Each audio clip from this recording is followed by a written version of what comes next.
Question या doubt मन में आता है वो थोड़ा, हाँ अगर देखो, क्लास के दौरान या आउट ऑफ द क्लास हो जाए तो। देखो आप मेरे को कभी भी कांटेक्ट कर सकते हो। मैं तो मतलब हो सके उतना सबको मैं रिप्लाई देता हूँ, क्योंकि किसी अशोक जी आप कभी भी करते हो तो क्या आपको रिप्लाई नहीं मिलता क्या? मिल जाता है। किशोर जी मिलता है सर, लेकिन लगता है आज शायद आप थोड़ा बिजी होंगे। नहीं नहीं, देखो मैंने एक्चुअली आज भेजा एक्चुअली था।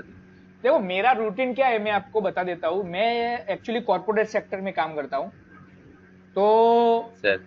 आपका काम है, आपको जो दिक्कत है वो जस्ट आप मेरे को मैसेज कर दीजिए। अब हो सकता है कि वो टाइम में मैं फ्री हूं तो आपका तुरंत क्लियर कर दूंगा। हो सकता है मैं 1-2 घंटे के बाद जब फ्री होऊंगा तब आपको रिप्लाई दे दूंगा। मतलब मेरा रिप्लाई आपके पास आ जी। जाएगा।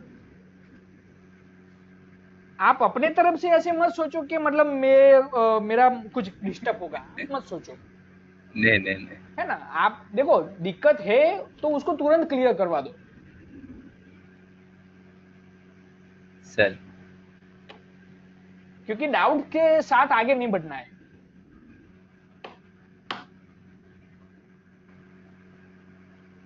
सर अगर कोई कुछ बैक टेस्ट करे हम्म। स्टैक के हिसाब से, जो वीकली मेथड हमने सीखे हैं, हाँ मतलब बिफोर क्लास स्टार्ट अप्रैल का या तो मार्च का, उसका हाँ भी अगर कोई डाउट है तो क्लियर कर सकते हैं ना सर? हाँ, कर सकते। देखो सिस्ट स्टेट मतलब जो अपना जो सिस्टम है वो तो चेंज होने वाला हाँ, नहीं। सिस्टम के हिसाब से। सिर्फ हाँ। टाइम सिर्फ टाइम फ्रेम ही तो चेंज होगा। मान लो जी सर। आपने मान लो आपने कोई ऐसा स्टॉक निकाला जो आपको समझना है। ठीक है? तो सर। सर। आप बता देना कि कौन से टाइम पीरियड के हिसाब से आपको समझना चाहते हो। फिर हम उसको उस हिसाब से एनालाइज करेंगे। नहीं, मैं एक्चुअली अलाइन करने जा रहा था जो स्टैक के हिसाब से ना सर, हाँ हाँ daily top gunner top loser को हाँ अप्रैल से थोड़ा बैक टेस्ट करने का सोच रहा था। हाँ, और उस कर हिसाब सकते से हो ना। मार्केट की ओपनिंग और वो किया तो उसमें कुछ डाउट है, हाँ, कोई वो दिक्कत नहीं। देखो थोड़ा थोड़ा करके अगर क्लियर आपको करना चाहता हूँ। आपको जिस दिन का डेटा के हिसाब से डाउट लगता है, मान लो आप वो नोट डाउन करके सर। रख देना। फिर आप मेरे से डिस्कस कर लेना। हाँ जी सर, वो नोट डाउन है, कभी अगर मौका मिले तो हाँ, श्योर किसी श्योर। सेशन में वो क्लियर कर लें। चलिए फ्रेंड, तो ओके सर। अभी चालू करें क्या? सर। ठीक है, चलिए। फ्रेंड्स, अभी हमारा जो टॉपिक चल रहा है वो चल रहा है स्ट्रॉन्ग ट्रेंड। ठीक है? और स्ट्रॉन्ग ट्रेंड के अंदर मैंने आप लोगों को बताया कि प्राइस का जो ब्रेकआउट्स होते हैं वो अगर कहां कहां पे होने से किस हिसाब से आपको आप एनालाइज कर सकते हो कि अभी अगला मूव प्राइस का कैसा हो सकता है। राइट? अब जैसे हमने पिछली बार देखा कि मान लीजिए रेंज बाउंड ब्रेकआउट होते हैं। तो रेंज बाउंड में दो तरह से ब्रेकआउट हो सकता है। एक रेंज के बीचों बीच हो सकता है। अदरवाइज वो जो रेंज है हाई और लो उसको टकरा के ब्रेकआउट हो सकते हैं। लेकिन क्लोजिंग अंदर ही आ जाएगा तो वो रेंज बाउंड गिनेंगे हम। तो उसका हमने डिस्कस किया था। फिर दूसरा जो टाइप का ब्रेकआउट होता है वो होता है ट्रेंडिंग ब्रेकआउट। राइट? तो ट्रेंडिंग का मतलब होता है कि आपकी जो रेंज है मंथली की उसके ऊपर या नीचे वॉल्यूम एंड डिलीवरी का ब्रेकआउट्स होना, तो उसको हम बोलेंगे ट्रेंडिंग ब्रेकआउट। राइट? अब इस ब्रेकआउट वाले जो स्टॉक है, ठीक है, अब मान लीजिए कि आपका जो ब्रेकआउट आया वो रेंज बाउंड आया। मान लीजिए रेंज बाउंड ब्रेकआउट है। ठीक है? आरबी रेंज के बीच में आया है। अब मान लीजिए ये एक हाई है और ये एक लो है। ये हाई है, ये लो है। अब ऐसे सिनारियो में मान लीजिए आपने देखा कि यहां पे ब्रेकआउट आ रहा है। ठीक है? तो अब हमको ये देखना पड़ेगा कि यहां पे ब्रेकआउट आया तो प्राइस ऊपर जाएगी या नीचे जाएगी। तो ये हाइपोथेसिस इस ब्रेकआउट के बाद हम किस तरह से लगा सकते हैं? तो उसका सबसे पहला क्या होगा कि इसका मेजर ट्रेंड जो है वो क्या है, राइट। मान लीजिए किसी स्टॉक का मेजर ट्रेंड कुछ ऐसा है, तो नेचुरली इस प्राइस को ऊपर जाना चाहिए, ठीक है। अब मान लीजिए ये ऊपर नहीं जाता है, ये नीचे जाने की कोशिश करता है, तो इसमें ये वाला जो लेवल है, ये लेवल एक सपोर्ट का काम करेगा और वो ऐसे होके फिर ऐसे जाएगा। तो हमको ये लो से हाई का जो ये रेंज है वो मिलेगा, यहां कहीं से हम सुटेबल लेवल से एंट्री बनाएंगे, ये हमारा टारगेट होगा। ये हो गया फर्स्ट एक सिनारियो। दूसरा सिनारियो ये होगा कि यहां जब ब्रेकआउट आया तो ब्रेकआउट के बाद वो प्राइस सीधा ही ऊपर जाने की कोशिश कर रहा है, तो ये तो उसके जो मेन लेग है उसके हिसाब से ही मूव कर रहा है, तो ये सीधा ही सबसे पहले यहां जाके रुकेगा। इस केस में आपको यहां पे कहीं पे आपको उस स्टॉक को एनालाइज करके एंट्री बनाने की कोशिश करनी है और जिसका टारगेट ये रहेगा। ये हो गया आपका दूसरा सिनारियो। अब होता क्या है कि मान लीजिए यहां से प्राइस ऊपर जाएगा या फिर ऐसे टकरा के ऊपर जाएगा या नीचे से ऊपर जाएगा, ये हमको कैसे पता चल सकता है, राइट। तो उसके भी तरीके अलग अलग है। सबसे पहले आप ये देखो कि जो स्ट्रक्चर बन चुका है ऑलरेडी, उसका जो जिगजैग पैटर्न बना हुआ है वो क्या है, क्या वो इस रेंज के अंदर है जब ब्रेकआउट दिया तब, कि या वो हायर हाई बनाने की रेंज में है, यानी कि वो मेन लेग में ब्रेकआउट दे रहा है कि वो रिट्रेसमेंट लेग में ब्रेकआउट दे रहा है, वो आप पता कीजिए, वो तो दिख ही जाएगा, ठीक है। अब जब वो रिट्रेसमेंट वाले एरिया में है, ठीक है, तो रिट्रेसमेंट एरिया में जहां से वो मुड़ता है, राइट, तो वो मुड़ने के बाद आप ये पता कीजिए कि उसने रिवर्सल, ये जो ट्रेंड रिवर्सल होता है वो कंफर्मेशन दे दिया क्या। अगर ये ट्रेंड रिवर्सल कंफर्मेशन दे दिया है तो आप किसी भी कंफर्टेबल एरिया से उसको अपनी पोजीशन को बाय के लिए डेवलप कर सकते हो, राइट। अगर वो मेन लेग में है तो मेन लेग में आप ये देखिए क्या वो ये वाला जो लेवल है अपना उस रेजिस्टेंस के ऊपर है कि वो रेजिस्टेंस के नीचे है। मान लीजिए रेजिस्टेंस के नीचे है तो आप कंफर्टेबली ट्रेड कर सकते हो, अदरवाइज वो अगर ये रेजिस्टेंस के ऊपर है, मान लो प्रीवियस हाई के ऊपर ट्रेड कर रहा है, यहां का ही ट्रेड कर रहा है, तो एक बार रिट्रेस करने दीजिए, उसके बाद आप जब ये रेजिस्टेंस कंफर्म हो जाता है एज अ सपोर्ट, तब उसको अपनी एंट्री को डेवलप कीजिए और उसको इस हाई तक, अगर वो 8% का आपको रिस्क रेशियो दे रहा है तो उसको आप ट्रेड कर सकते हो। तो ये डिफरेंट डिफरेंट ब्रेकआउट जो आते हैं वो कौन से लेवल पे आ रहे हैं उसके ऊपर से हम डिसाइड करेंगे कि हमारे लिए बेस्ट एंट्री लेवल कौन से एरिया रहेगा, राइट। तो कुछ इस तरह से आप अपनी पोजीशन को एनालाइज कर सकते हो।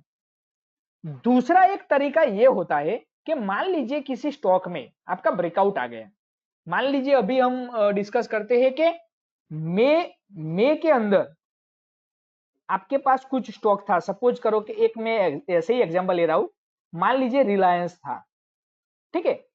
अब रिलायंस मई में आपकी सीट में आ गया कि भाई मई का जो सीट था उसका जो वॉल्यूम था वो और डिलीवरी जून में फर्स्ट वीक में ब्रेकआउट हो गया है। अब ये स्टॉक जब ब्रेकआउट हो गया तो ये ऊपर की डायरेक्शन में जाएगा इस महीने के एंड तक या नीचे की डायरेक्शन में जाएगा। ये पता करने का सबसे आसान तरीका ये है कि रिलायंस को 1 जून से 1 जून से आप एनालाइज करो। मान लीजिए 1 जून से जब एनालाइज कर रहे तब आपको पता चला कि 3 जून को रिलायंस में एक ब्रेकआउट हुआ है डेली बेसिस पे।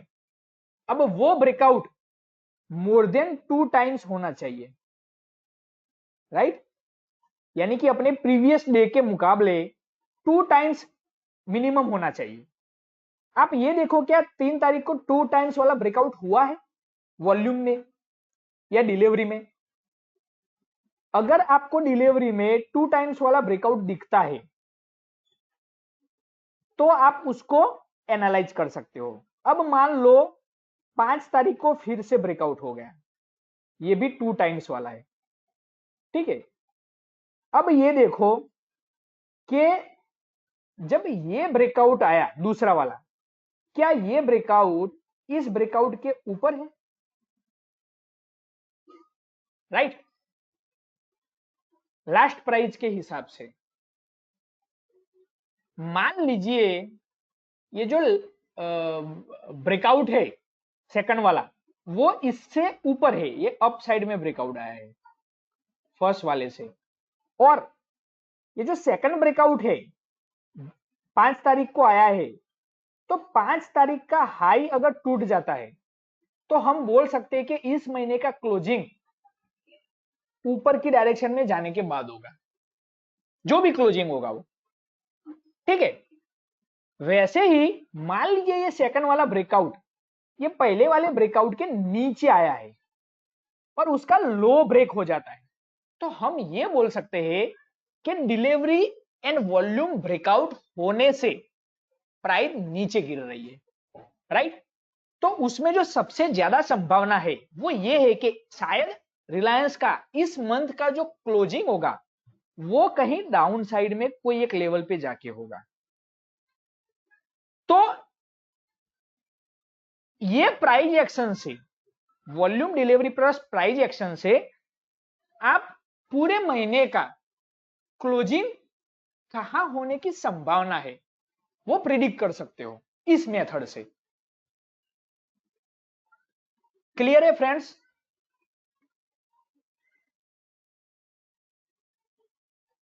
Right, yes sir. यस। अब पिछली बार हमने जो डिस्कस किया कि रेंज के अंदर जो ब्रेकआउट आता है उसका हम लोगों ने डिटेल में डिस्कस किया था। अब मान लीजिए ट्रेंडिंग ब्रेकआउट आपको दिखता है, ठीक है। एक दो स्टॉक हमने देखा था, जैसे टाइटन देखा था आई थिंक। मान लीजिए ट्रेंडिंग ब्रेकआउट होते हैं, ठीक है। अब मान लीजिए ये ट्रेंडिंग ब्रेकआउट हुआ है हाई के ऊपर की साइड में, तो उसमें best time of buy entry हमारा तब रहता है जब ये प्राइस जैसे ऐसे ऊपर कहीं चल रही है, वो कहीं ना कहीं से रिट्रेस होगी। जब ये रिट्रेस होते होते आएगी तब आप ये देखो कि प्राइस कब उसके पिछले वीकली रेंज के नीचे क्लोज हुई है, प्राइस कब उसके पिछली रेंज के नीचे क्लोज होती है। आपको ऐसा कभी भी सिनेरियो दिखता है तो उस टाइम पे आप उसको एनालाइज करके अपनी एक बाय पोजीशन लगा सकते हो, बिकॉज के वीकली लो के नीचे क्लोज होना यानी कि एक स्ट्रॉन्ग स्टॉक का प्राइस अभी चीप हो गया है, ठीक है, वो बहुत सस्ता हो गया है, तो अभी बायरों की एंट्री होगी, इसके अंदर पोजीशन डेवलप होगी, तो आप तब ले सकते हो। दूसरा, ट्रेंडिंग स्टॉक जो रहता है उसमें अपनी पोजीशन को डेवलप करने का सेकंड बेस्ट एरिया ये रहता है कि मान लो आपने मई का ब्रेकआउट जो है वो जून में कंसीडर किया है, ठीक है। अब जून में तो ब्रेकआउट हुआ, तो वो ब्रेकआउट किसका हुआ? मई का हुआ है। आप ये देखो कि ये जो रेंज है यहां कहीं प्राइस ब्रेकआउट हुआ और अंदर वापस रेंज के अंदर घुस गया, इस हाई को उसने सपोर्ट नहीं बनाया, उसको तोड़ के ही अंदर आ गया। ऐसा सिनेरियो जब होता है तो हमारे लिए बाय पोजीशन बनाने का सूटेबल लेवल होता है इस मई में जो पीक वॉल्यूम आया है,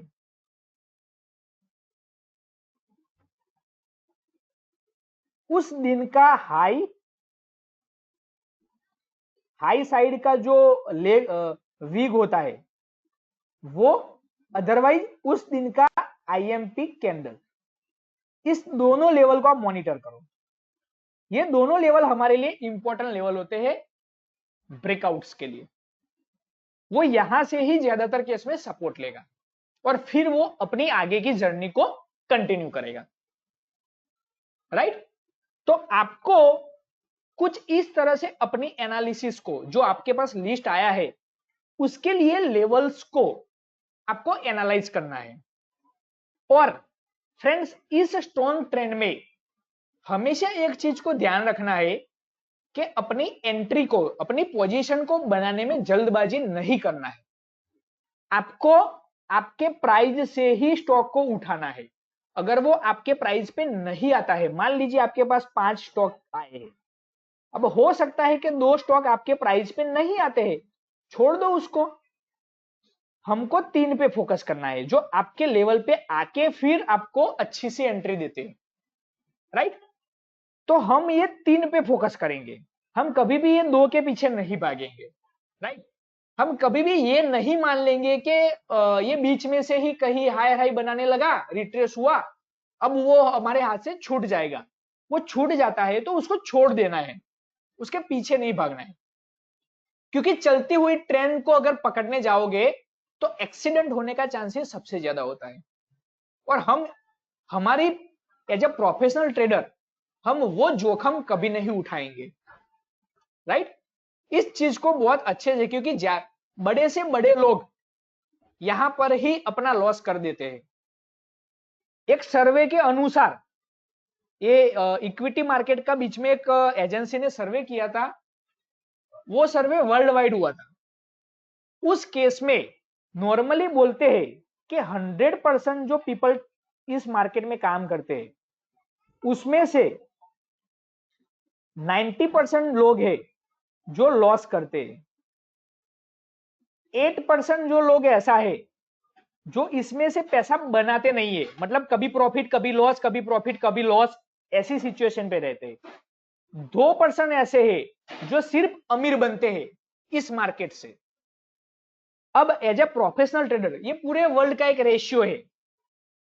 ये 8% लोग हैं वो हमेशा कंफ्यूज रहते हैं, क्योंकि उनको दोनों तरफ का डेटा दिखता है, प्रॉफिट भी दिखता है, लॉस भी दिखता है। ओवरऑल छोटा मोटा प्रॉफिट रहता है, कभी कभी छोटा मोटा लॉस होता है। ये 2% सिर्फ और सिर्फ प्रॉफिट करते हैं, उनको लॉस होता ही नहीं है, क्योंकि उनका स्ट्रक्चर ऐसा बना दिया है उन्होंने। ये 90% लोग जो लॉस करते हैं, इस 90% में से 85 से 90% लॉस इसीलिए होता है सिर्फ और सिर्फ साइकोलॉजी की वजह से।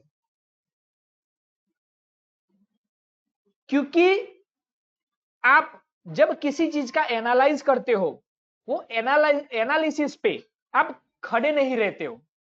जब भी आप डिसीजन लेने जाते हो ना, तब आपकी एनालिसिस साइड में चली जाती है और आप डिसीजन ले लेते हो। और ऐसे सिनारियों में ही आपके सबसे ज्यादा स्टॉप लॉस होते हैं। अब ये हो सकता है कि इंट्राडे ट्रेडिंग हो सकता है पोजिशनल स्विंग ट्रेडिंग हो, या हो सकता है कि ये ट्रेडिंग हो ही नहीं, ये सिर्फ इन्वेस्टमेंट है।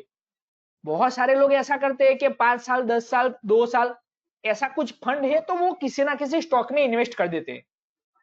अब वो जो इन्वेस्टमेंट कर रहे हैं, वो जो डिसीजन ले रहे हैं, उसके रीजन अलग अलग है। या तो वो कहीं उनको पास कुछ नॉलेज नहीं है, ऐसे ही स्टॉक उठा लिया डाल दिया, न्यूज में देखा डाल दिया, किसी ने बोला इसीलिए डाल दिया। रीजन कुछ भी हो सकता है, लेकिन जो रिजल्ट आता है वो 100 का ये वाला आता है। तो हमको कोशिश करनी है सबसे पहले इसके अंदर रहने की, मतलब अपनी पोजीशन को एटलीस्ट यहां पे डेवलप करने की। यहां डेवलप करने के बाद हमको हमारी पोजीशन को यहां से यहां डाइवर्ट करना है। जब यहां आप डाइवर्ट हो जाओगे, आप समझ लो कि आपकी लाइफ का जो स्ट्रक्चर है वो बन गया, राइट। आपको जो मेहनत करनी है वो 2% के हिस्से में आने की मेहनत करनी है। अभी जो पोजीशन हो सकती है वो मे बी 8% हो सकती है, राइट। तो एज ए प्रोफेशनल ट्रेडर हर एक चीज को अपने बिजनेस के हिसाब से उसको स्ट्रक्चर में देखता जाता है। तो हमको भी वही हिसाब से अपने स्ट्रक्चर को समझना है। जितना आप डीपली समझोगे, जितना अंडरस्टैंडिंग बढ़ाओगे, उतनी आपकी क्लियरिटी रिजल्ट में बढ़ेगी। और वो मैंने जो आपको प्रॉफिट लॉस स्टेटमेंट बनाने को बोला है, उसमें वो चीज दिखेगी आपको। और वो ही मंथ ऑन मंथ या वीक ऑन वीक जब प्रॉफिट लॉस स्टेटमेंट आप देखते जाओगे, वही रिपोर्ट से आपको पता चलेगा कि एक्चुअल में आपका पोजीशन कौन से में है, 90% में है, 8% में है कि 2% में है। हम इतना जो प्रैक्टिस करवाते हैं, ये प्रैक्टिस लेवल वाइज क्यों करवाते हैं? यही चीज के लिए करवाते हैं कि आपको खुद को पता चलना चाहिए कि मैं कौन से पोजीशन पे हूं, मैं कौन से लेवल पे हूं, राइट। तो ये हमारे लिए पोजिशनल ट्रेडिंग, चाहे स्विंग ट्रेडिंग हो या पोजिशनल ट्रेडिंग, दोनों चीजों में आपको एनालिसिस के बाद डिसाइड कर लेना है कि मुझे यही लेवल से एंट्री करना है। और जब तक प्राइस वहां पे नहीं आता है, आप छोड़ दो उस ट्रेड को। आप सोचो ही मत के बीच में से एंट्री कर लोगे। आपके लिए आपका सोचा हुआ प्राइस इंपॉर्टेंट है, ठीक है। क्लियर है फ्रेंड्स सभी को ये चीज?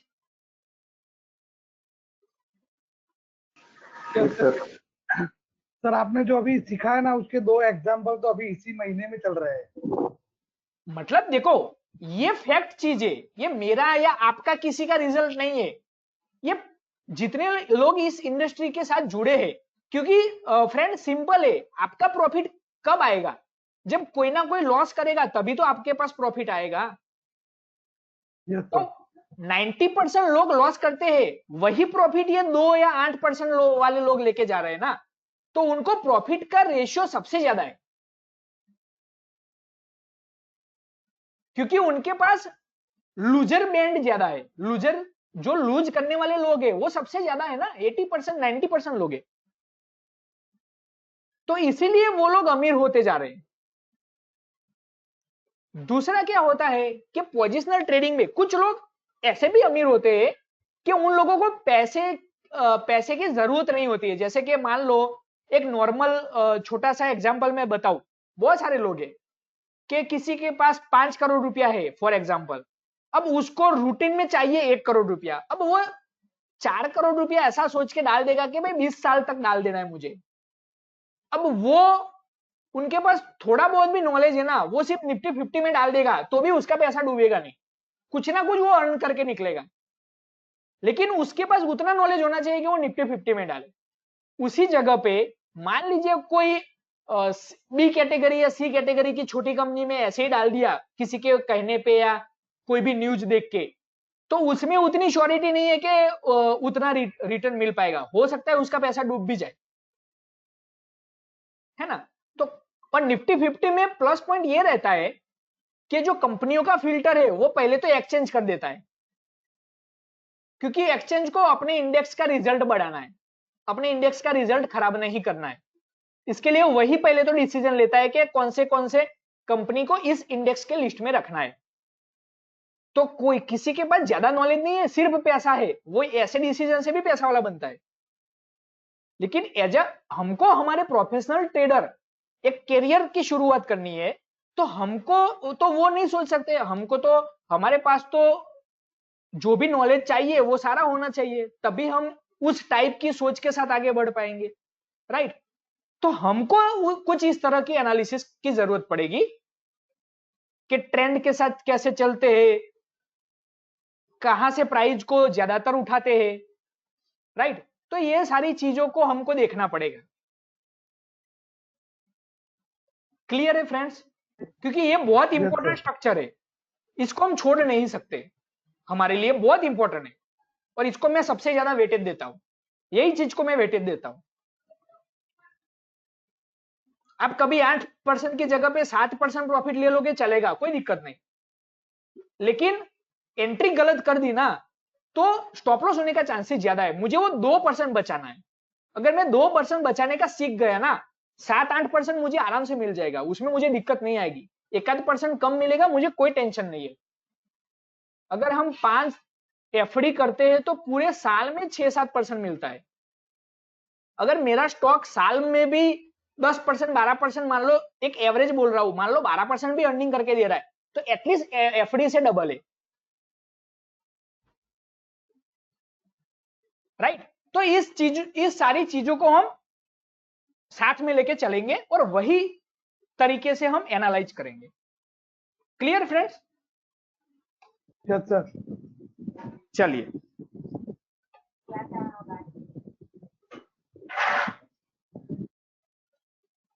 ओके फ्रेंड्स, तो अभी आप बता सकते हो कि आपने कौन से स्टॉक निकाले हैं? सर आपने जो अभी 2 एग्जांपल दिए, हाँ, उसमें पहला एग्जांपल था जो अपना जो हमारा सेटअप बन जाने के बाद जो 2 दिन वॉल्यूम बढ़ता है, राइट एग्जैक्टली अभी सन फार्मा में हो रहा है। राइट, और जो अभी पीछे लास्ट वाला जो सब्जेक्ट सिखाया आपने, हाँ जो मान लीजिए आपने बोला कि पीक वॉल्यूम जो लास्ट मंथ का है वहां उसके आईएमपी या उसके वीक के ऊपर आके सपोर्ट लेगा, वो ब्रिटानिया में हो रहा है। राइट। तो वो थोड़ा एक्सप्लेन कर देंगे? ये दोनों सिनारियो अभी आपने जो बोला वही इस महीने हो रहा है। चलो, मैं वेरी गुड, आपने मतलब वो हाँ, वही, मैंने पूरा सर आपने जो सिखाया आज पूरा दिन नहीं वो यही किया वही है मैंने। वही स्टॉक को निकाल के लाए, तो क्या उसको एग्जाम्पल के साथ आप मैं दिखा सकता हूँ ना। यस सर, आज मैंने ट्रेडिंग नहीं किया सर, इसके पीछे ही था पूरा दिन। देखो, ट्रेडिंग करना बहुत बड़ी बात नहीं है, ट्रेडिंग को अंडरस्टैंड करके समझ के फिर करना बड़ी बात है। ब्रिटानिया में सर मैं बोल देता हूँ आपको डेट, तो यानी कि परेशानी नहीं होगी दूर।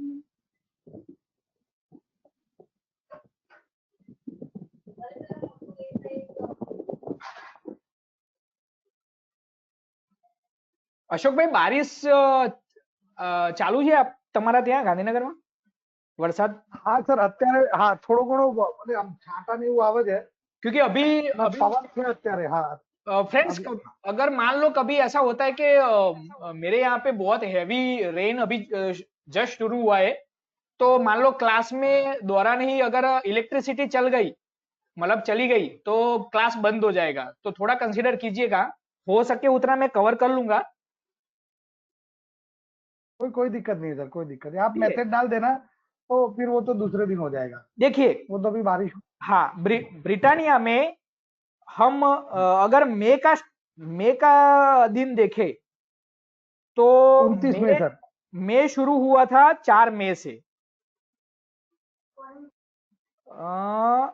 यहां से शुरू हुआ था और आखिरी दिन था ये 29। ठीक है, तो हम ये वाला, अब ब्रिटानिया के अंदर जब मई शुरू हुआ तो नीचे से ऊपर गया था और 29 को ही हाईएस्ट वॉल्यूम आया हुआ है। ये लाइन को अभी मैं हटा देता हूं, ठीक है। 29 को हाईएस्ट वॉल्यूम था मई का, जिसका ब्रेकआउट 3 जून को हुआ और वो बिल्कुल ही रेंज के बाहर हुआ है, यानी कि वो ट्रेंडिंग हुआ है, राइट। अब हम इसको एनालाइज करते हैं, तो आपके लिए 29 का जो डे है, यानी कि 29 मई, वो बहुत इंपॉर्टेंट डे है। तो 29 का जो डे है उसको हम एनालाइज करते हैं। अब 29 को पहले ही कैंडल में लो बना था और 10:25 पे हाई बना था, फिर वो साइडवेज था। तो इसके दौरान जो दूसरी कैंडल थी उसमें ही इसका पीक वॉल्यूम आया हुआ था, तो मैं उसको मार्क कर देता हूं, ठीक है। अब ये जो पीक वॉल्यूम आया, आज आपको लगता होगा कि उसको ही टकरा के एक हेवी वॉल्यूम आ गया, देखो। Yes sir. राइट। अब यहां डेली में अगर आप देखो तो डेली के हिसाब से आपको लगेगा कि एग्जैक्ट वो वही लेवल पे रिट्रेस होके आया है। Yes sir. अब अगर उसका स्ट्रक्चर देखें हम, तो आप देख सकते हो कि यहां पे लो बनाया था। मैं मोटा मोटी ड्रॉ करता हूं, ये वाला ऐसे था फिर ऐसे बनाया और फिर ऐसे बनाया, राइट। यानी कि आपको क्या लग रहा है, ये स्ट्रक्चर एक बुलिश स्ट्रक्चर नहीं लग रहा है, राइट।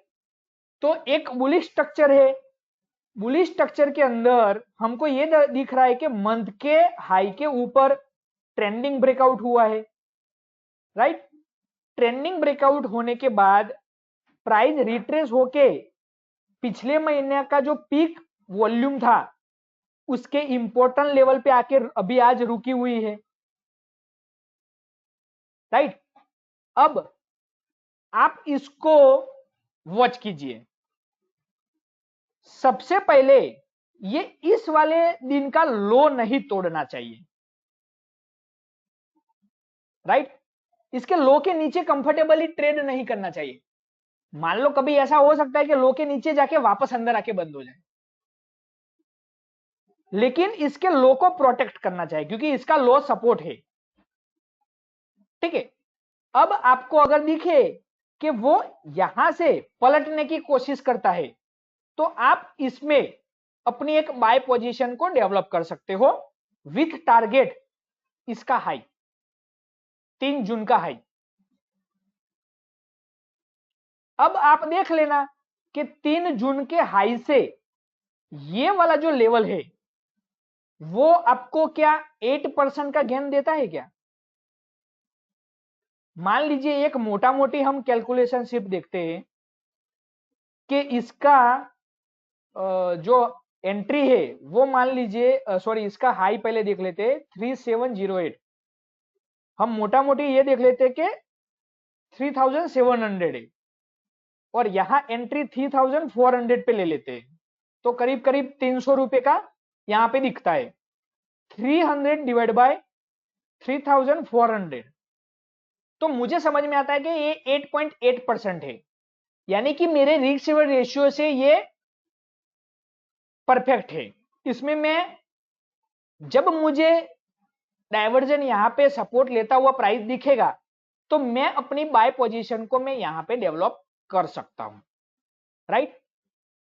वो यहां से ऐसे पलटने की कोशिश करेगा तो आपका रिस्क रेशियो इसमें 8 का हो रहा है तो आप इसमें अपनी पोजीशन को डेवलप कर सकते हो, राइट। अब आज का जो क्लोजिंग हुआ है उसको हम एनालाइज करते हैं। आज का जो क्लोजिंग हुआ है उसमें पहले ही कैंडल ने हाई बनाया है और यहां पे लो बना है, तो हाई से जब लो बना तो ये वाली कैंडल है जिसने सबसे ज्यादा वॉल्यूम आया था।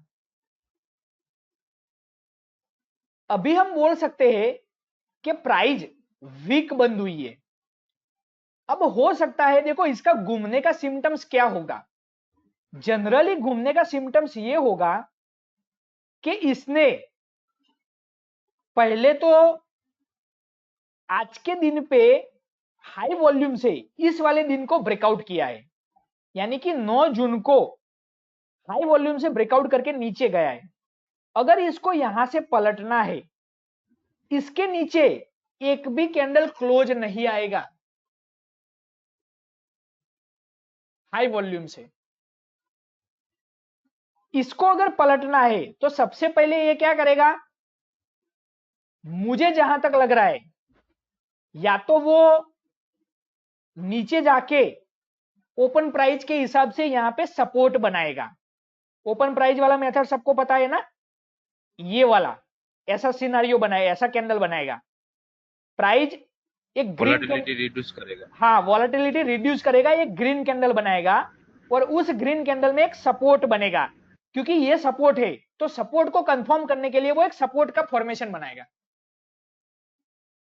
यहां पे सिनारियो 1 ये बन सकता है और उस दिन पे जो प्राइस का क्लोजिंग होगा वो या तो रेंज बाउंड होगा टेक्निकली या फिर स्ट्रॉन्ग क्लोजिंग आएगा,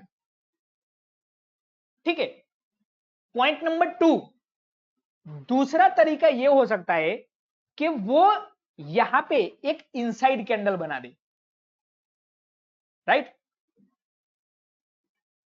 इनसाइड कैंडल बनने के बाद अगर वो इनसाइड कैंडल का हाई ब्रेक होता हुआ दिखता है तो आप बाय साइड को कंफर्म कर सकते हो।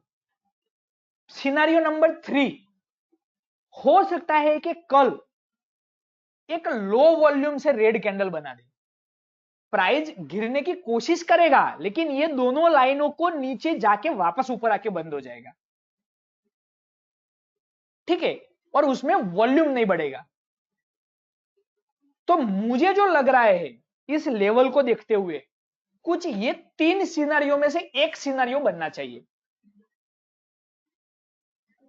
अगर इसको ऊपर जाना है तो। 3 के अलावा चौथा सिनेरियो अभी कुछ नहीं हो रहा है।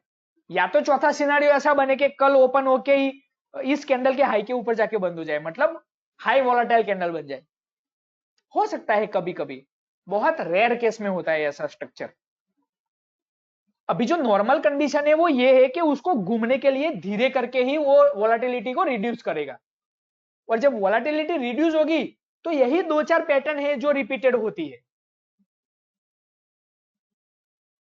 राइट। तो आपको वो क्लियर कट दिखेगा भी जब घूमेगा तब, तो आप उसको अच्छे से पकड़ पाओगे।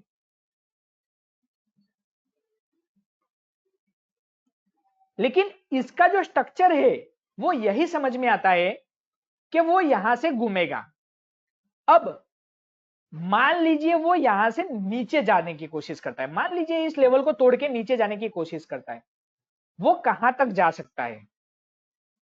फ्रेंड्स, ये वाला हाई बना था पहले,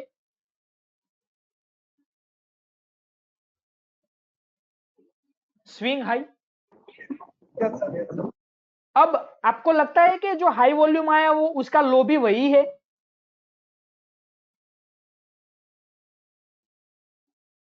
देखो, तो वो इस लो से तो घूमना ही घूमना है, इस लो के नीचे नहीं जा सकता है। मान लीजिए 1-2 दिन इस आईएमपी कैंडल के लो के नीचे भी अगर वो ट्रेड करता है, आप मत हाथ लगाना, आप उसमें बाय पोजीशन तब एनालाइज करो जब ये इंपॉर्टेंट लेवल के ऊपर प्राइस आके क्लोज होता है किसी दिन पे, या फिर चालू दिन पे अगर आपको दिखता है कि वो कंफर्टेबली इंपॉर्टेंट लेवल के ऊपर स्ट्रक्चर बना रहा है, तब आप इसके अंदर पोजीशन बना सकते हो। इस इंपॉर्टेंट लेवल के नीचे हम पोजीशन नहीं बनाएंगे, राइट। सर ये हाई प्रॉब्लम करेगा मेहनत का। हाँ, क्योंकि हाई इसलिए ब्रेक करेगा, ऑलरेडी उसने यहां पे सिम्टम्स दे दिया है। देखो, इसके अंदर हम बहुत सारी चीजों को क्लब कर रहे हैं। पहले तो आपका ट्रेंड क्या है, देखो आपका ट्रेंड क्या बता रहा है आपको? मेजर ट्रेंड अप है। ओके, अब प्राइस का ब्रेकआउट रेंज हाई के बाहर आया है। हाई भी ब्रेक है। ओके, अब आप देख सकते हो कि पिछली बार जब प्राइस गिरा था तो कुछ ऐसे करके गिरा था, देखो। आपको पता है ये क्या स्ट्रक्चर है? कोई बता सकता है मुझे? हेड एंड शोल्डर इन्वर्ट और उसका ये कंधा इससे ऊपर है कि नीचे है? ऊपर है। ऊपर है। वो क्या इंडिकेट कर रहा है आपको? मतलब हम कितनी सारी चीजों को क्लब कर रहे हैं, आप देखो। किसी एक चीज पे हम डिसीजन नहीं ले रहे, हम बहुत सारे सिनारियों को एनालाइज करने के बाद ये डिसीजन ले रहे कि ये नीचे नहीं गिर सकता, राइट। अपने बोला चालू डे में पोजीशन लेने के लिए, अगर हाँ, इंटरडे में हो तो हाँ, उस दिन का जो एसएल होगा हाँ, उस एसएल के हिसाब से पोजीशन खड़ा कर रख सकते हैं। रख सकते हो, देखो। लेकिन आपको वहां तक पहुंचने के लिए आपको थोड़ी प्रैक्टिस करनी पड़ेगी, क्योंकि आप इंट्राडे ट्रेड नहीं बना रहे हो, है ना। मान लो उस दिन पे वो चल गया, दूसरे दिन पे मान लीजिए कि ऐसे ही विदाउट वॉल्यूम का प्राइस नीचे फॉलने को जाए। नीचे स्पेक्युलेटिव फॉल हो गया तो स्पेक्युलेटिव फॉल का जो लोकेशन होता है वो ये होता है कि वो स्पेक्युलेटिव फॉल में कभी इंपॉर्टेंट सपोर्ट लेवल नहीं ब्रेक होते। अभी और आगे आएगा कि इसमें आपको पहले से कैसे पता चलेगा कि लेवल्स कौन से होते, वो आएंगे, क्योंकि हम इसके अंदर ऑप्शंस लेवल को क्लब करेंगे। स्ट्राइक प्राइस होती है ना फ्रेंड, सबको पता होगा स्ट्राइक प्राइस। Yes sir. तो ऑप्शन की जो स्ट्राइक प्राइस होती है वो भी एक सपोर्ट एंड रेजिस्टेंस का काम करती है, उसको इसके साथ हम क्लब करेंगे और वहां से भी हम कंफर्मेशन लेने की कोशिश करेंगे कि क्या इसमें एंट्री अभी बन सकती है कि नहीं बन सकती है, लेकिन वो अभी एक आधे हफ्ते के बाद आएगा। अभी आपको जो ध्यान देना है, अभी आपको जो एनालाइज करना है वो ओनली फॉर प्राइस को उसके स्ट्रक्चर के हिसाब से एनालाइज करना है। ये स्ट्रक्चर देख के आपको नहीं लगता है ऐसे ही कि इसका जो बिहेवियर है वो अप ट्रेंड का ही यस सर। है ना? क्योंकि देखो ना कि अगर यहां से नीचे गिरने की शुरुआत हुई थी, उसके भी हाई के ऊपर चल रहा है ये पहला वाला लेवल तो ब्रेक किया, ये वाला दूसरा वाला भी ब्रेक कर दिया है, देखो। ठीक है, अब आपको ये नहीं लग रहा है कि ये वाला लेवल और ये वाला लेवल सेम है?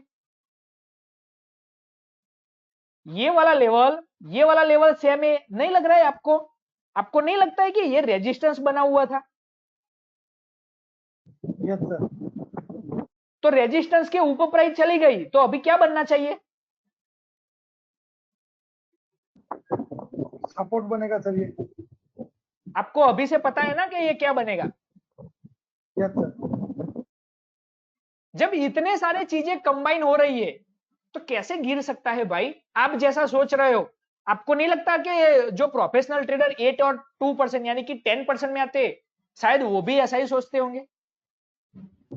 Yes sir. अगर वो बड़े लोग ऐसा सोचेंगे तो प्राइस कहां जाएगा? ऊपर जाएगा।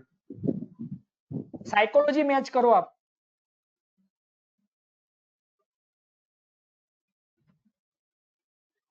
क्योंकि आप आपके लॉजिक को करेक्ट कर रहे हो।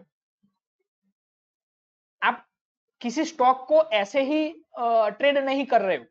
कितने सारे आर्टिफैक्ट है जो इस ट्रेड में आपको दिखा रहे हैं कि वो कहीं ना कहीं इस रेजिस्टेंस से ही वो सपोर्ट बनाएगा। जब मुझे लग रहा है तब तक वो इस रेजिस्टेंस को सपोर्ट कंफर्म बनाएगा। अब वेट करो कि वो इस रेजिस्टेंस पे आके सपोर्ट बनाता है कि या इंपॉर्टेंट लेवल से ही घूमने की कोशिश करता है। कभी कभी हो सकता है कि इंपॉर्टेंट लेवल से घूम जाएगा, वो लो तक जाएगा ही नहीं, राइट? लेकिन इतने सारे आर्टिफैक्ट, मुझे तो सिर्फ बाय ही दिखता है इसमें, मुझे और कुछ नहीं दिखता है, राइट? क्लियर सबको? Yes sir, clear clear.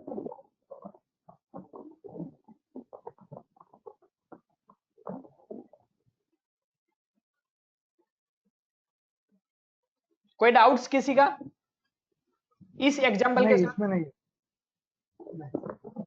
नहीं है सर, क्लियर है सर। किशोर जी, आप थोड़ा मतलब आपको कोई चीज अगर नहीं समझ में आती आप तुरंत पूछ लीजिए, क्योंकि इसको वापस बाद में रिपीट करने से अच्छा अभी मैं आपको क्लियरिटी देता जाऊं, है ना? तो आपको अंडरस्टैंडिंग ज्यादा सर आएगी। यहाँ एक क्वेश्चन करना था। हाँ बोलिए। आपने एक बार क्लास में बोला था जो आईएमपी लेवल बनता है, अगर वो वीक जोन में बने, हाँ मतलब किसी कैंडल की हाँ अपर या लोअर वीक में, उसका हाँ, एक इम्पोर्टेंस ज्यादा है, राइट। तो उसको थोड़ा रिपीट करना। हाँ देखो, मान लीजिए ये जो ये कैंडल है, अब हम इस कैंडल को रेफरेंस बनाते हैं, ठीक है? इस कैंडल ने मंथली ब्रेकआउट हुआ है, आपको ये वाला जो इंपॉर्टेंट लेवल है वो कहां बनता हुआ दिख रहा है? बॉडी के अंदर बनता हुआ दिख रहा है ना। जी सर। अब मान लीजिए वो इस अपर वीक के अंदर बनता, मान लीजिए ये अपर वीक के अंदर बनता, ठीक है। तो जब सर भी प्राइस ऊपर से उस लेवल को टकराती, वहां से सीधा ही बाउंस हो जाती। क्यों? ओके। क्योंकि जो वीग होती है ना, वीग वो अनस्टेबल जोन होता है, मतलब वो वहां पे प्राइस स्टेबल नहीं रह सकती, उछाल मारेगा वहां से। ऐसे जैसे बॉल को फेंकते हैं, तो बॉल कैसे नीचे जमीन पे फेंकते हो तो ऐसे उछलता है, सर वैसे ही प्राइस अनस्टेबल जोन में जब भी आती है, सस्टेन नहीं हो पाती है, वो अनस्टेबल जोन है। जहां जो डायरेक्शन से आए ना, वही डायरेक्शन में वापस घूमने का कोशिश होता है। अब मान लीजिए नीचे से आया है और ऊपर की तरफ वाले लेवल को टकरा रहा है, तो वो वापस नीचे आने की कोशिश करेगा। अगर वो ऊपर की तरफ से आया है तो टकरा के वापस ऊपर जाने की कोशिश करेगा।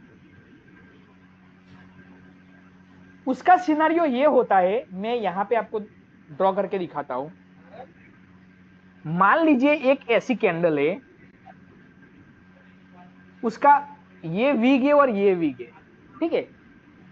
अब मान लीजिए इसके अंदर एक इंपॉर्टेंट लेवल पड़ा हुआ है और इसके अंदर एक इंपॉर्टेंट लेवल पड़ा है, ये दोनों कैंडल अलग अलग है, आप ऐसा मान लीजिए, ठीक है। अब मान लीजिए प्राइस यहां कहीं से आ रही है ऐसे, तो जैसे ही यहां टकराएगी ना, पलट जाएगी, ये 1 नंबर। या फिर मान लो बीच में से कहीं जा रही है ऐसे, जैसे ही इसको टकराएगी ना, नीचे आने की कोशिश करेगी, ये 2 नंबर। या फिर यहां कहीं खुलता है, जैसे ही ऐसे आएगी ना, ऐसे हो जाएगी, ये 3 नंबर। और अगर ये नीचे से आ रही है ऐसे, तो ऐसे हो जाएगी, ये 4 नंबर। क्लियर आपको?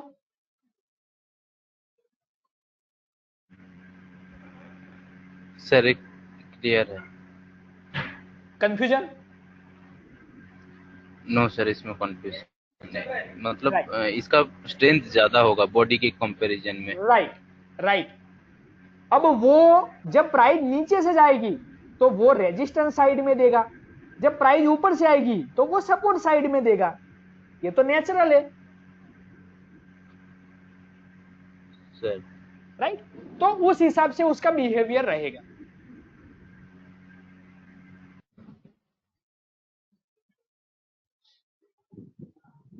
चलिए फ्रेंड, और कोई एग्जांपल इसके अंदर, दूसरा कोई स्टॉक जिसको हम देख सन पाए? फार्मा सर, सन फार्मा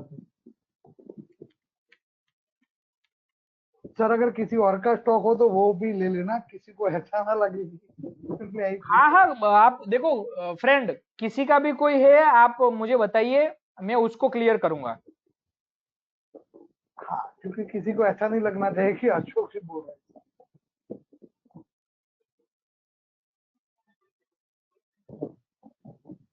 देखिए, इसमें मई का जो एरिया था वो 4 तारीख यहाँ का ही थी।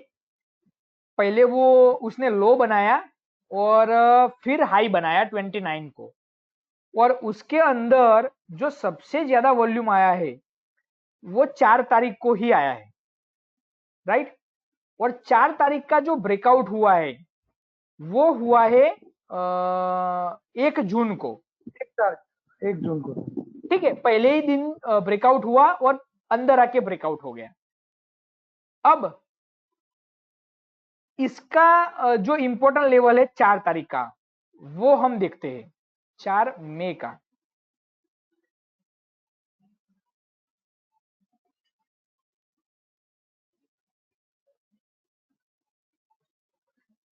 देखो 4 मई को जब हम देख रहे हैं तो ऐसा लग रहा है कि पहली कैंडल ने लो बनाया और तीसरी कैंडल ने हाई बनाया, उसके बीच में एक लेवल पड़ा हुआ है जो ये वाला है, जिसने हाई लो बनाया, ठीक है। इसका कलर चेंज कर देते हैं।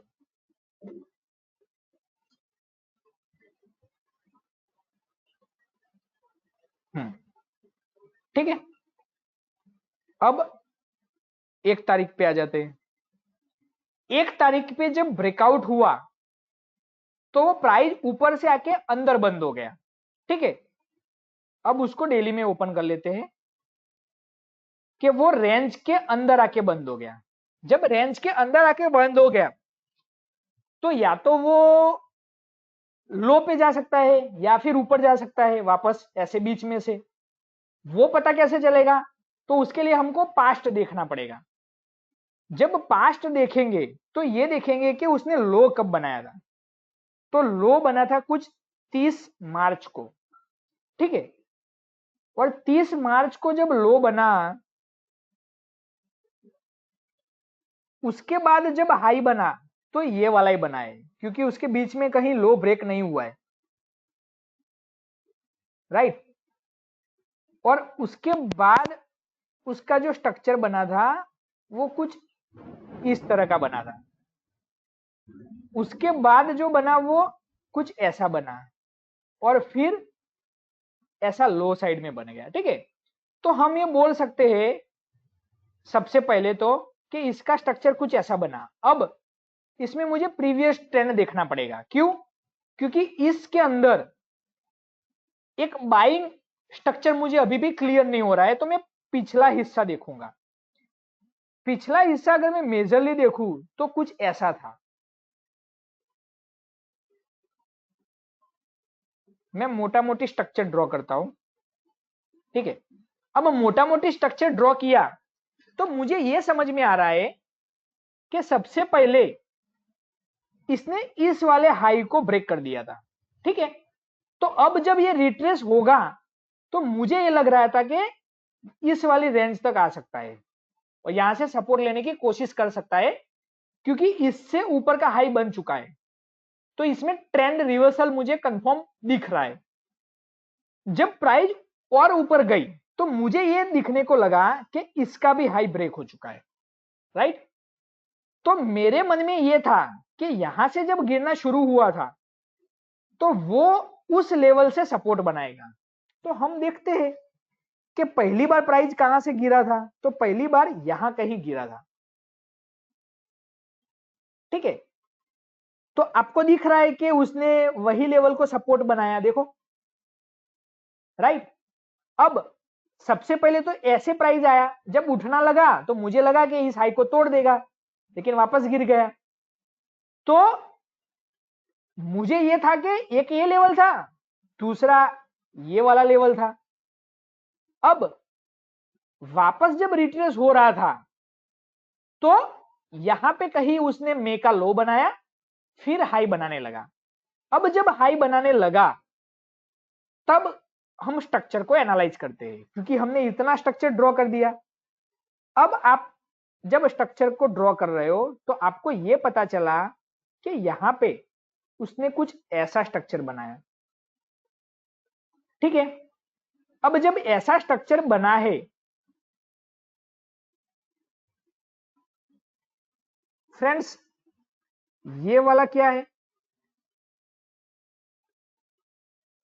क्या बनाया? Inverted head and shoulder. Inverted head and shoulder की शुरुआत क्या यहां से हुई थी?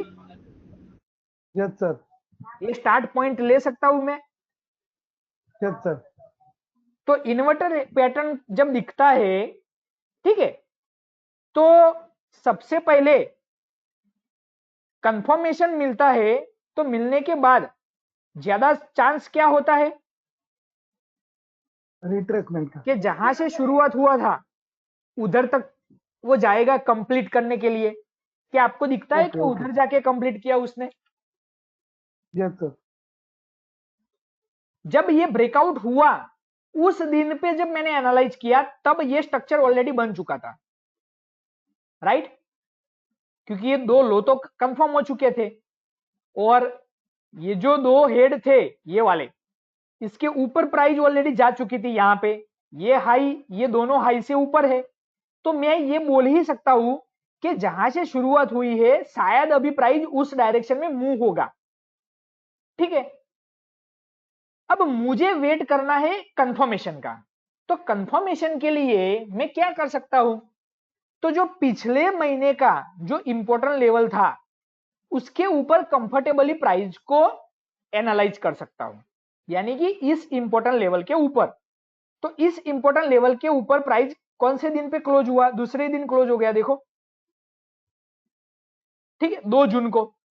जब 2 जून को आप एनालाइज करोगे 5 मिनट में, तो 2 जून को आप ये देखो कि स्ट्रक्चर क्या बना।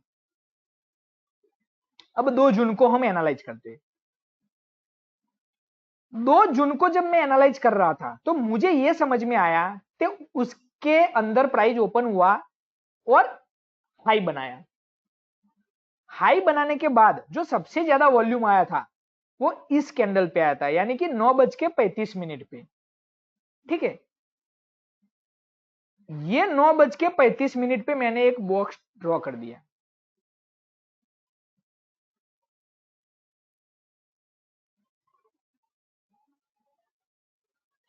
राइट। अब उस दिन पे क्या हुआ? प्राइस कहां पे क्लोज होगा?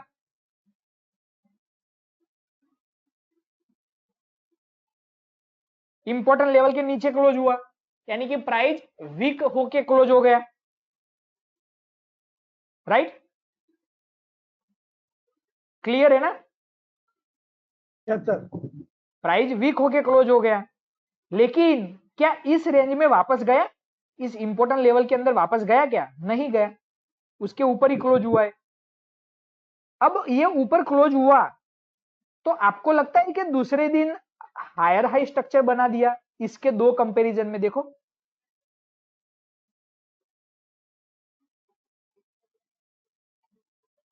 राइट। जब इस दोनों दिन के कंपैरिजन में अगर मैं देखूं तो स्ट्रक्चर हायर हाई बना दिया। अब हायर हाई बना दिया और पिछला जो लेवल आ रहा था वो तो मेरे को अप ट्रेंड बता ही रहा था। तो मेरे लिए इसका जो हाई है, इस दिन पे जब प्राइस नीचे गिरा था और इस दिन पे जब इनसाइड कैंडल बना था पहले दिन, राइट, उस इनसाइड कैंडल के बाद जब पहला हायर हाई बना तो मैं कंफर्टेबली ये बोल सकता हूं कि या तो मैं मंथ का हाई नजदीक है, ज्यादा फर्क नहीं है, तो या मैं उस मंथ के हाई के ऊपर एंट्री बनाऊं, या अदरवाइज इस दोनों दिन के इंपॉर्टेंट लेवल को मैं एनालाइज करूं। इनसाइड कैंडल के इंपॉर्टेंट लेवल को मैं एनालाइज नहीं कर सकता इसके साथ अगर करना है तो, क्योंकि इनसाइड कैंडल का इंपॉर्टेंट लेवल काम नहीं करेगा, तब इस वाले दिन का इंपॉर्टेंट लेवल काम करना पड़ेगा। तो इस दिन का इंपॉर्टेंट लेवल अगर मैं एनालाइज करूं तो क्या दिखता है मुझे? तो ये दिखता है कि इसका हाई है 483.7 और इसका हाई है 483.4, यानी कि पहले ही कैंडल में हाई बनाया था। ठीक है, और वहां से ये लो बना है, उसके बीच में जो सबसे ज्यादा वॉल्यूम आया है वो ये वाला आया है, और प्राइस ऊपर से नीचे आया है, तो ये वाला एक रेजिस्टेंस लेवल बनता है। ठीक है, मैं सिर्फ एक ही कैंडल ड्रॉ कर देता हूं यहां पे और इसको रेड मार्क कर देता हूं। आपको लगता है कि ये रेजिस्टेंस यहां प्राइस ओपन हुआ रेंज बाउंड, ठीक है, डेली के हिसाब से, इस रेजिस्टेंस को ब्रेक करके उसको सपोर्ट कंफर्म करके फिर प्राइस ऊपर गया हुआ है? Yes sir. दूसरा कि यहां पे ये इंपॉर्टेंट लेवल का भी ओवरलैपिंग हो रहा है, राइट। अब अगर ऐसा सिनारियो बन रहा है, ठीक है, तो उस केस में आप इस रेजिस्टेंस के ऊपर अपनी पोजीशन को बना सकते हो। अदरवाइज क्या होता कि इस दिन पे प्राइस अगर वीक ही बंद होना था तो वो इस रेजिस्टेंस के नीचे आके बंद हो जाता, अगर इतना ही वीक था तो, ठीक है। लेकिन वो इस यहां पे आके बंद नहीं हुआ, वो ऊपर ही कंफर्टेबली बंद हो गया। तो ये जो छोटे छोटे आर्टिफैक्ट होते हैं वो आपको इंडिकेट करते हैं कि रेजिस्टेंस को प्राइस ने सपोर्ट में कन्वर्ट कर दिया है, राइट। तो फिर आप उसमें एक अपनी बाय पोजीशन को डेवलप कर सकते हो।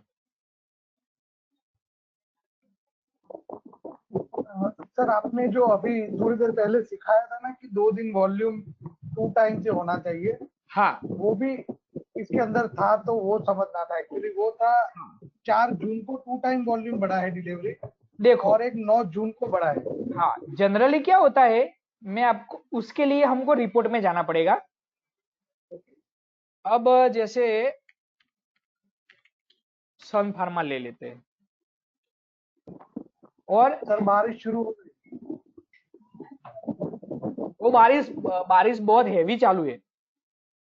यार हमारे यहाँ अभी शुरू हो गई, बहुत है। ओके, देखो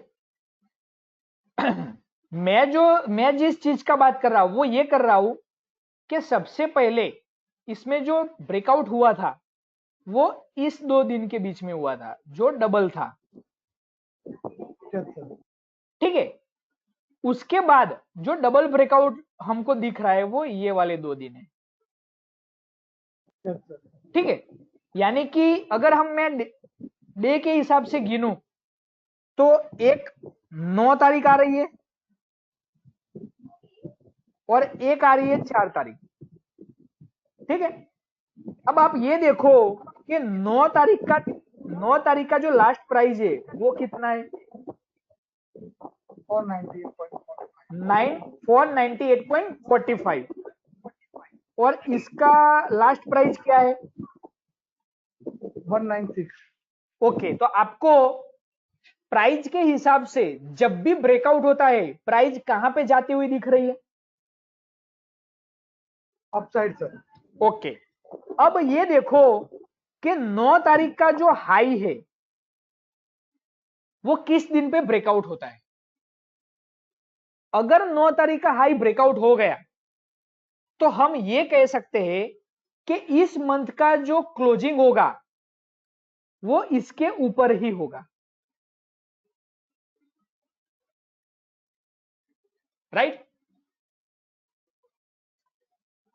इसका हम एक एग्जांपल ले लेते हैं पुराना वाला, ताकि आप लोगों को अंडरस्टैंडिंग हो। देखो, पुराना एग्जांपल लेंगे तो आपको क्लियर कट समझ में भी आएगा। हम यस सर। यही स्टॉक में मे का एग्जांपल ले लेते हैं कि इसको कैसे देखना है।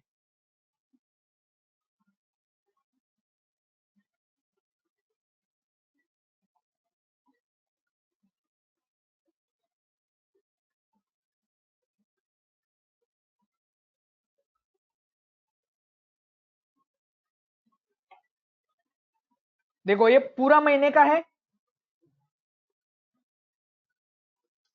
जब महीना चालू हुआ आपको दिख रहा है कि इस 2 दिन पे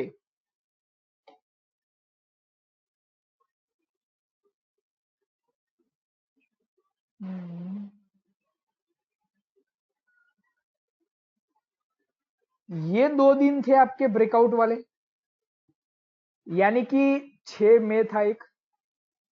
ठीक है, और डबल कहां दिख रहा है आपको, 20, 19, 26, 26, 22, 25, 25, 27, 22, 33, 37, 22, 33, 35। डबल का तो कहीं दिख नहीं रहा है इसमें, डबल का कोई नहीं दिख रहा है कि डबल से ज्यादा हुआ हो। और कोई स्टॉक ले लेते, ब्रिटानिया ले लेते।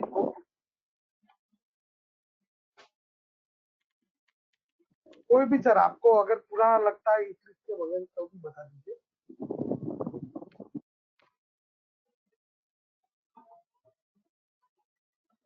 चलो ये वाला ले लेते। ठीक है, इसके अंदर अगर हम देखें तो 194, 2, 3, 3, 2, 1, 145, 155, 188,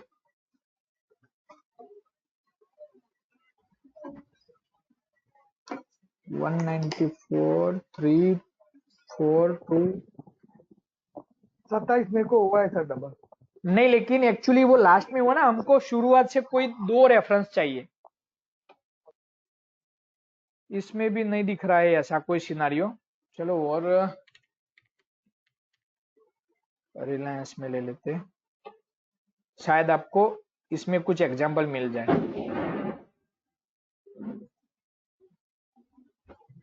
चलिए देखो, रिलायंस में आपको वो सिनारियो मिलेगा, आपको लग रहा है कि कुछ यहां पे हुआ है, देखो ठीक है, ये 8 में था, उसके बाद डबल कहां हुआ है 44, 66, 40, 83, 40 to 80 करीब करीब ले सकते हैं कि इसको ले सकते हैं, 40 और 74 है, ठीक है, तो ये 26 मई को ले सकते हैं। अब जब 26 मई और 8 मई पकड़ते हैं, ठीक है, तो हमको दिख रहा है कि 8 मई का जो लास्ट प्राइस था वो कुछ 1559 था, और इसमें जो प्राइस आया वो 1426 आया। तो ये प्राइस आपको ऊपर का दिख रहा है कि नीचे का दिख रहा है friend? Down side sir. Down side का, ठीक है। और इसका जो लो था वो कौन सा था 16.30, ठीक है, और इसका जो हाई था वो 1419.49.70 था, ठीक है। इसका लो यहां कहीं पे 27 को कॉम्प्रोमाइज हुआ,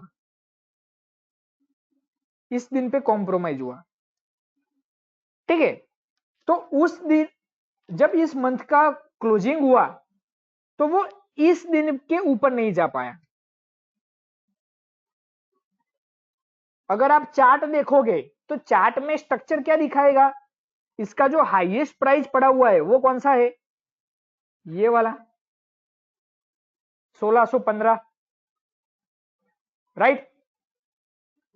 और इसमें जो लोएस्ट प्राइस है वो कहां है, वो है कुछ